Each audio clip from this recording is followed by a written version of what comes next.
Buona Sifiwe, Habariako. I am the Reverend Canon Dr. John MacDonald. I'm the Associate Professor of Mission and Evangelism at Trinity School for Ministry and also the Director of the Stanway Institute for World Mission and Evangelism. And we are located in Ambridge, Pennsylvania, USA, which is in the western part of the state of Pennsylvania.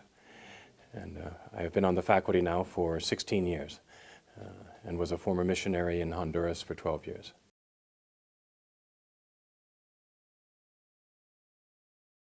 Trinity School for Ministry was started in 1976 as an evangelical theological college within the Episcopal Church of the USA because there were a group of leaders within the church who recognized that a number of the seminaries, the theological colleges, were moving in a liberal direction and away from a biblical understanding of the Christian faith. And so under the guidance and the help of Dr. John Stott and Dr. J.I. Packer, they worked with those initial leaders to found Trinity. And it began with about 5 or 6 faculty, an entering class of about 12 or 13, I think it was, and they met in 2 rented classrooms at a local university. But the Lord continued to bless the school over the years, and it has now grown to be the largest theological college in the Episcopal Church, and we also have students who come from the Anglican Church in North America, Lutheran students, and also Presbyterian students.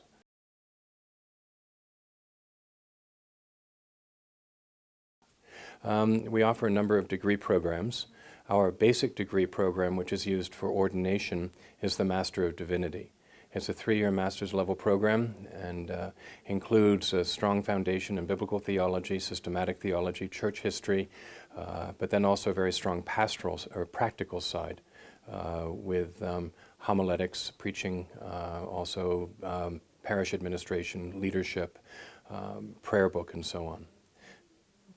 And that's the first degree. Then we have a Master of Arts in Religion in several areas, a Doctor of Ministry, and several postgraduate.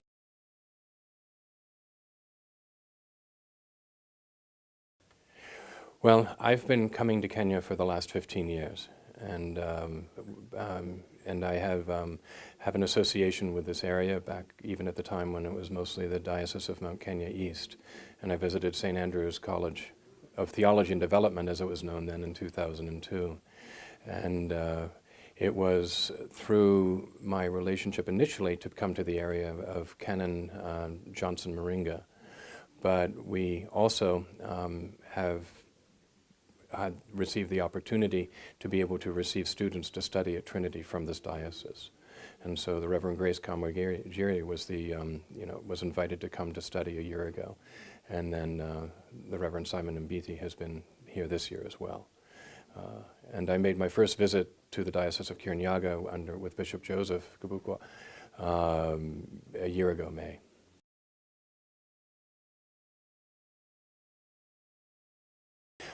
We have students that have come from Nigeria. We have students that come from Tanzania, Rwanda, Egypt, and also Myanmar, and South America, Chile, and so we have students who have come from all around the world.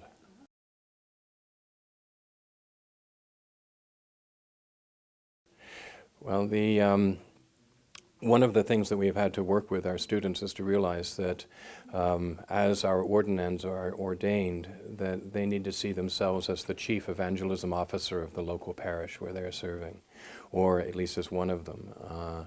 And what we have tried to do is to teach them to have a comprehensive approach to evangelism and outreach by having consistently,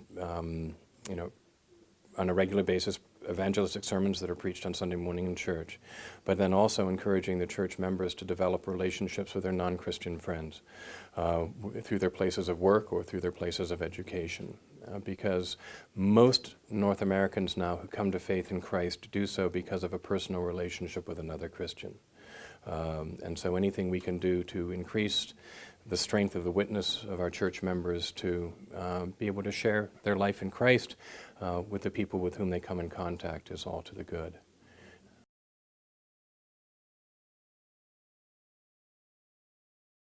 It's hard to tell, but one of my theories is that their parents have given them too much freedom, that they have abdicated the responsibility of parents to provide guidance and to insist that the young people remain in church and remain in Sunday school.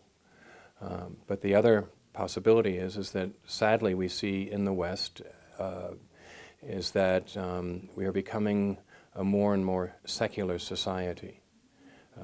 We used to be much stronger in the Christian faith. When I was a boy, 95% of Americans were in church on Sunday. Now it is a much, much smaller percentage. And so if a child is being raised in an environment that is not a church-going family, it is very difficult for them as a youth to walk through the front door of a church. Or if they have been going to church, once they are confirmed or once they reach a certain age, then they tell their parents that they just don't want to go anymore. And I think that's been a failure of leadership and youth leadership in terms of exposing young people to the gospel while they are in church.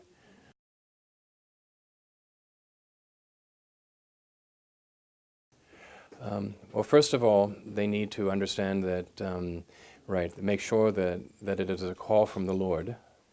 And then what is necessary is that they need to, meet perhaps with their vicar and other senior Christian leaders to see whether or not they have seen gifts for ministry in that person. And if that is determined to be yes, then that would mean, in terms of our Anglican structure, entering into the beginning of the process to take the steps that are necessary for ordination, depending upon how that is done.